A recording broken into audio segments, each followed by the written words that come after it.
ఎందుకంటే నువ్వు చేసే పని అంతా దేవుడికి నచ్చడం లేదు. మరి నీ కుటుంబంలో నువ్వు చేసేది నీకు కూడా నచ్చదు. ఇంకొకటి తెలుసా, నీ భక్తి నీకే నచ్చదు అసలు. ఆమె ఇంకా చెప్పాలంటే నీ భక్తి, నువ్వు చేసే ఆరాధన నీకే నచ్చదు. ఎందుకంటే వాడు దేవుడికి నచ్చలేదు ముందు.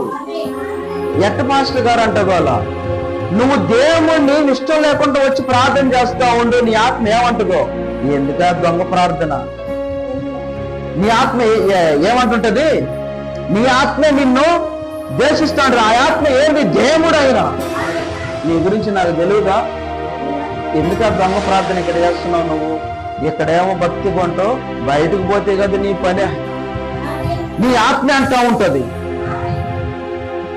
ఈ రీతిలుగా కయ్యాను వచ్చాడండి దేవుడి కాడికి.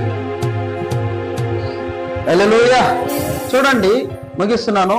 విశ్వాసము ద్వారా ఏబేలు కయ్యాను కంటే మరి శ్రేష్టమైన అర్పణమును దేవునికి ఇచ్చినప్పుడు, చూడండి, తమ్ముడు అన్న కంటే శ్రేష్టమైన అర్పణం అంటే విశ్వాసముతో, అది కూడా లోపల ఏమీ లేదు. ఆ విశ్వాసంలో కోపము లేదు, దేశం లేదు, గర్వము లేదు, ద్రోహము లేదు, అసూయ లేదు, ఇంకా ఇంకా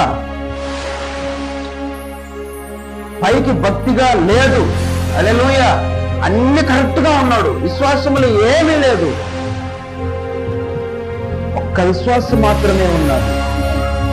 మచ్చ, డాగు, మడత ఏమీ లేదు. అటువంటి విశ్వాసంతో వచ్చాడు ఏబేలు దేవుడి కాడికి. అక్కడ ఎవరు ఏమంటున్నా సరే విశ్వాసంతోనే ఉంటున్నాడు. ఒక్కోసారి నువ్వు బిర్యానీ పెడతా ఉంటారు, ప్లేట్ ఎత్తుకొని వస్తావు, ఒకసారి నీకు ముక్కలు పడవు, ఇదేనా? ఒకసారి నీ ప్లేట్ లో ముక్కలు పడవు, అందరికి పడి ఉంటాయి ముక్కలు, నీకు పడవు ముక్కలు. మనుషులు ఏమనుకుంటావు అప్పుడు, నీకు దేశంగా ఉండిందంటే మనుషులు ఏమనుకుంటావు, చూడు నాకైతే మొక్కే వేయలేదు, వాళ్ళకందరికి మొక్కలేసారని అనుకున్నావంటే దేవుడిని ఇష్టపడడు. కానీ విశ్వాస ఏదైనా అలాగే లేరండి. ఆయన వచ్చింది బిర్యానీ కోసం కాదు, ఆయన వచ్చింది దేవుడి కోసం. హల్లెలూయా. చర్చలలో కొంతమంది బిర్యానీ కోసం వస్తారు, ముక్కగా నెయ్యిపోతే అసహించుకుంటూ వెళ్ళిపోతారు. అప్పుడు నీ కుటుంబం ఏమైపోతుంది, నువ్వు అనుకున్న కార్యం జరగదు. నువ్వు అలా రాకూడదు, అలా వచ్చేంటే కయ్యానికి జరిగినట్టు నీకు జరగదు అంటున్నాడు ప్రభుత్వ. ఒక్కోసారి పాట పాడేదానికి వస్తావు, ఒకసారి నీకు పాట రాదు. అప్పుడు నువ్వు అలగకూడదు. అంటే నువ్వు దేవుడి కాడికి ఏం తెచ్చావు, విశ్వాసం దేలా అలకను తీసుకొచ్చున్నావు దేవుడి కాడికి.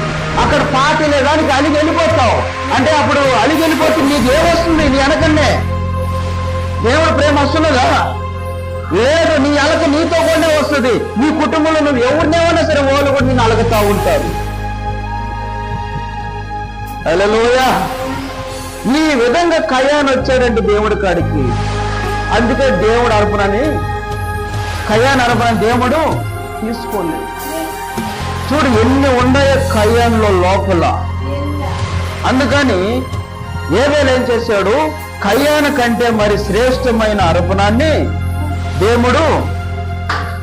దేవునికి ఇచ్చినప్పుడు అతడు ఒక ద్రాక్ష తీగను గొర్రె పిల్ల మెడకు చుట్టి ఎలా చేస్తున్నాడు చూడు.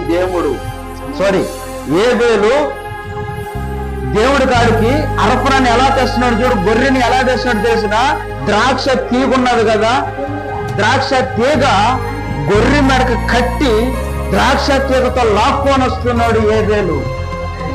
హల్లెలూయా.